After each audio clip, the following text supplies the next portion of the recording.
Hi, my name is George Harold Millman. I write about politics under the blog name The Rebel Without a Clause.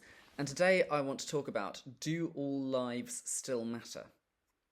The phrase all lives matter was used frequently in the latter part of the 2010s decade in response to the Black Lives Matter protest, which opposed violence towards black communities, particularly by the police.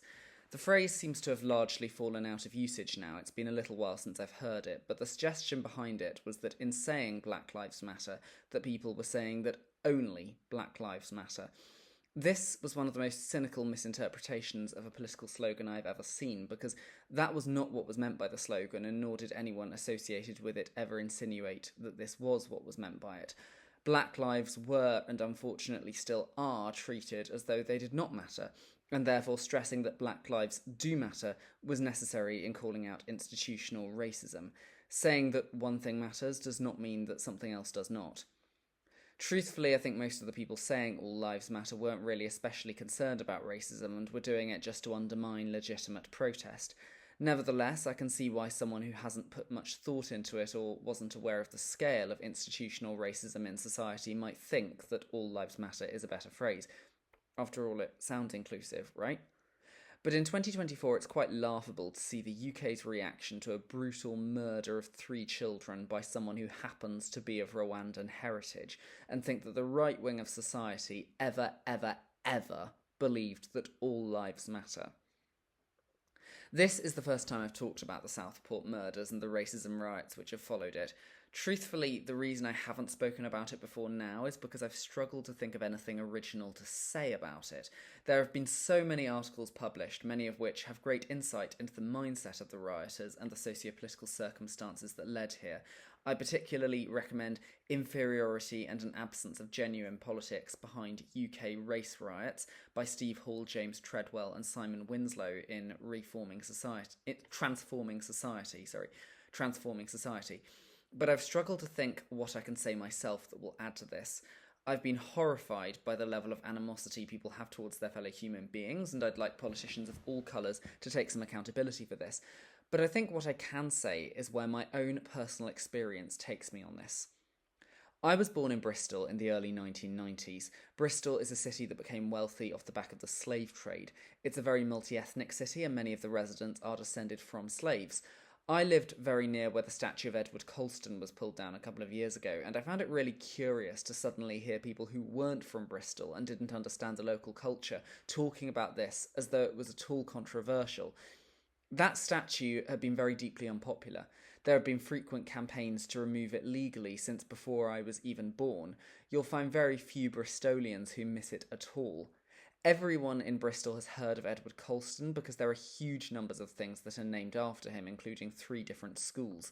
Since the removal of the statue, they've pretty much all changed their names. It's a matter of great shame that they waited until then to do so, but regardless, I think it says something about the strength of feeling about the matter that they all acquiesced following the statue's removal.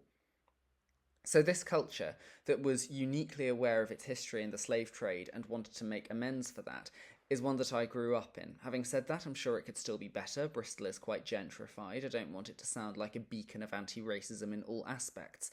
But more than this, I spent pretty much my entire childhood living with foreign nationals. At any given point, there were usually 2 lodgers in my home, usually students and most often from overseas.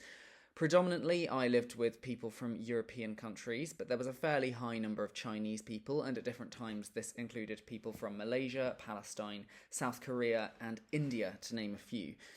I grew up becoming close to these people and treating them like family. Often they stayed in touch when they moved out. Whenever I've been on foreign holidays, it's most often been to visit people I once lived with. And of course, from going to friends' houses, I quickly understood that most people didn't live like this, but it's only been fairly recently that I've come to realise how much of a different viewpoint on life it's given me. My earliest understanding of any immigration issues were when I was living with people who were trying to extend their visas for whatever reason. I remember being very confused about this when I was a child, not understanding why it would matter to anyone else whether they were in the UK for a bit longer or not. I didn't have to prove my right to live somewhere or access public services, so why should someone else? As an adult, truthfully, I still don't quite see how immigration concerns benefit anyone. All it strikes me as is a lot of unnecessary paperwork just to have more control over people's lives. But I understand more now why it looks different to other people, how it does to me. It's because most people, particularly if they live in an area where there aren't many immigrants, it's easy to avoid seeing the human side of this. If you're struggling with money and opportunities, it's straightforward logic to think there's only a certain amount to go around and someone else has come and taken what's rightfully mine. But for someone like me, having actually lived with these people, I can see how it's not like that. When these people were in my home, their presence in my life and in my home was benefiting me. I enjoyed their company, they became family members, and it was educational to learn about their lives and their cultures. I believe that this is actually true of everyone. The more immigrants we have, the more we can learn from them, and the more we grow as human beings. I think there are very few things more beneficial, both for yourself as an individual and for society at large, than going to live in a different country, sharing your values with the people who live there, and learning new values from them. I'd like to actively increase immigration, not just in the UK, but all over the world. Some people say that we can't take new immigrants because we're full. This is not true. There is no evidence whatsoever that the UK cannot take more people. If there were, we'd have to do something about UK nationals having babies as well. And I suppose you could say that isn't it at least theoretically possible that there might not be enough space at some point if we keep letting in more people? Well, yes. But that doesn't take into account the number of UK nationals who decide to go and live in other countries. If there was serious evidence that there just wasn't the space anymore, we could have that conversation, but that clearly isn't true. The number of empty houses is a testament to that, and the conversation is motivated more by a tendency to justify a predetermined conclusion than anything else. This thing about being full also doesn't take into account the fallacy of the perpetual foreigner. The perpetual foreigner fallacy is based around the notion that if someone is an immigrant, their children and grandchildren and further descendants will continue to be perceived as being foreign, even if they've been born here and grown up in this culture. A couple of years ago, Lady Susan Hussey got into quite a lot of trouble by repeatedly asking Ngozi Fulani, a charity executive and the daughter of Windrush immigrants from the Caribbean, where she was really from. The suggestion being that because of her dark skin, she couldn't be originally from the UK. The perpetual foreigner fallacy is crucial in the current discussion about the race riots. The 17-year-old who murdered 3 children is English. He was born in England, grew up in England, and there is no suggestion that his Rwandan heritage had any bearing on his decision to commit the acts that he did. If he was white, these riots would not be happening, just as they didn't happen when Ian Huntley killed Holly Wells and Jessica Chapman, or when Lucy Letby was convicted of murdering babies on the special care baby unit where she worked as a nurse.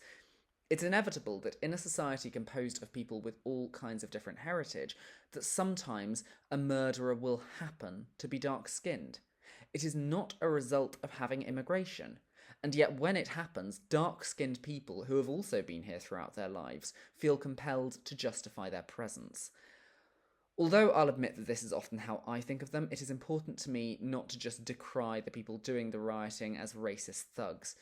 These things don't just happen in a vacuum. It's very easy to get swept up by strong emotion, and particularly if you haven't had good access to education or been taught to think critically, it's easy to assign the blame for your own circumstances in the wrong place.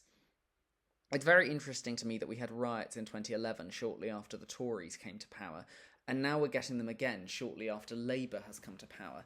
This says to me that it's a reflection of the inherent problems in society, the fact that we're pretty much all getting poorer with no prospects and no immediately accessible way of improving our circumstances.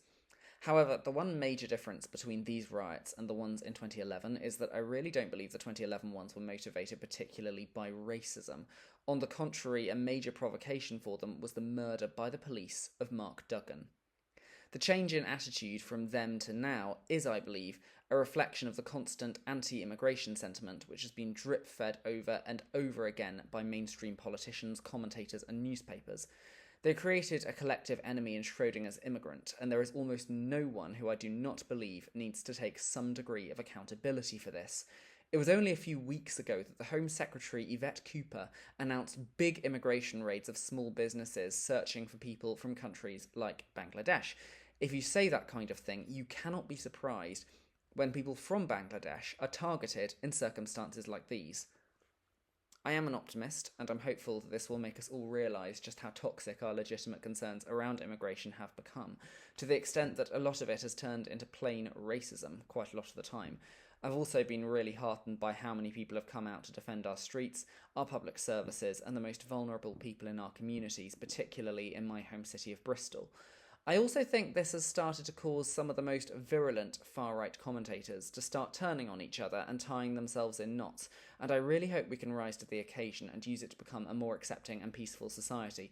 Otherwise, it's just going to continue to be like Lord of the Flies, and no one wants that. If a few years ago you were telling us that you think all lives matter, it's time to put that into action.